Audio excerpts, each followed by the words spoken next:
শোনেন,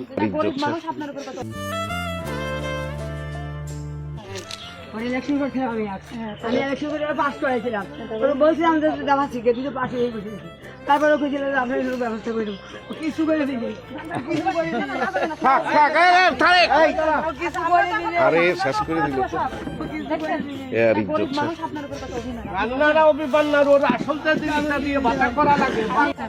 আমি বলি আমাদের এই অত্র এলাকার লোকজন আমার থেকে, আমরাও তারা চিনি, আমার এলাকার লোকজন আসল একটি এই মহিলাটা বা এই রান্নার ইনি আমার রাস্তায় যে 40 দিনের কর্মসূচি করছে সেই কাজটা মূলত ওনার যে ভোটার আইডি কার্ডটা লাস্টে এই সুমনটা দিয়ে দীর্ঘ 1 বছর ধরে চেষ্টা করে এই সুমনটা লাস্টে ওনারা না পায়, এই সুমনটা বলছি যে সুমন এনার এই ভোটার আইডি কার্ডটা যে কোনো মূল্যে হোক বের করতে হবে।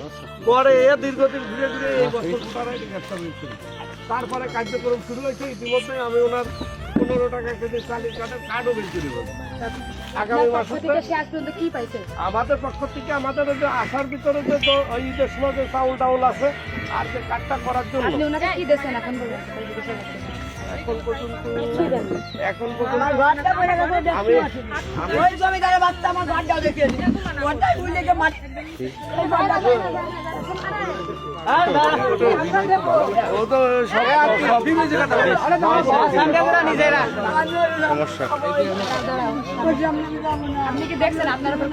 আমার উপর অভিযোগ থাকবে ভাই, আপনি ঠিক আছে, থাকা স্বাভাবিক।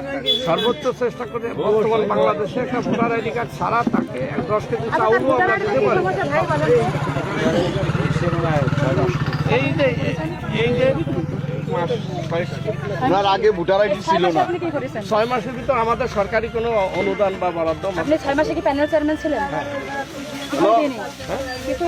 না, আমাদের আপাতত একটা মেয়ে মানুষ সেই যশোর থেকে আমি এখানে আসছি একটা ভিডিও পোস্ট দেখে, কথা বুঝেন, এসে আমি নিজে এই যে উনারা সকালে এসে অনেক কিছু মোটামুটি কিনে দিয়ে গেছি, কথা বুঝেন। আপনি তো এলাকার চেয়ারম্যান, আপনি উনার পক্ষ নিয়ে আমি যেমন আজকে আমার দেখে হৃদয় রক্ত খন্দন আছে। তা মানুষ এই বাসায় কিভাবে থাকে? তার বাথরুম নেই, বাগানে বাথরুম করে। বাথরুম দিছে এই বছর, বাথরুম দিছে। কইছে বাথরুম সরকারি বরাদ্দ আসছিল, সেটাও বরাদ্দ দিছে। কইছে বাথরুমটা সরকারি ভাবে টেন্ডার হবে, তারপরে কাজ শুরু হবে। দেখেন তো এখনো পাইনি, এটা এখনো মানে ভাষা রয়েছে। 109টা দিছি, 109টা গেল।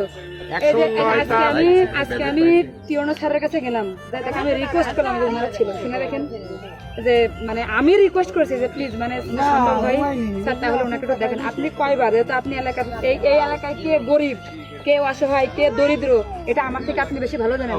ওনাকে নিয়ে আপনি কতদিন ওনার কাছে রিকোয়েস্ট করতে গেছেন? টিওনো বা ইউনো স্যারের কাছে বহুতবার গেছি। আপনি গেছেন? যথেষ্টবার যথেষ্ট কিছু, কিন্তু যতবার গিয়েছি ততবার যে জিনিসটা আসলে ওনার কাছটা, এই যে টয়লেটের যে বিষয়টা এর কাছটা যখন ওর আইডি কার্ডটা হয়, হওয়ার পরে ওনার কাছে আইডি কার্ডটা নিয়ে টয়লেটটা দিচ্ছি, একটা 15 টাকা কেজি চাউলের কার্ড দিচ্ছি। এবং না, এই প্রথম, এই শুরু হবে আগামী মাসে। এবং উনি আমার বাড়িতে প্রতিনিয়ত যায় এবং যতদূর সম্ভব আমি ব্যক্তিগতভাবে, এখন অস্বীকার করলে তো বলার আইডি কার্ডের জটিলতা সবাই জানে যে আইডি কার্ডের কারণে করতে পারে। একটা ছেলে পাগল আছে, আমরাই এলাকার লোকজন, আমরাই ওনাকে ওই কুপায় ওনাকে আহত করে ফরিদপুর নিয়ে যায়, সেগুলো তো আমরাই ওনাকে ট্রিটমেন্ট করেছি পয়সা করে। কি তাই করছি না? কিছু অস্বীকার করে বয়স্ক ভাতা বিধবা ভাতা আমি কি করবো? আইডি কার্ডের প্রবলেম হ্যাঁ আমি কইছি যে যদি বাথরুমে 5000 টাকা লাগে, না না, ওনার যদি লাগে 5000 টাকা যদি আপনি দিয়ে দেন, না ওর কিছু লাগবে না, আমি না না, ওর কিছুই লাগবে না।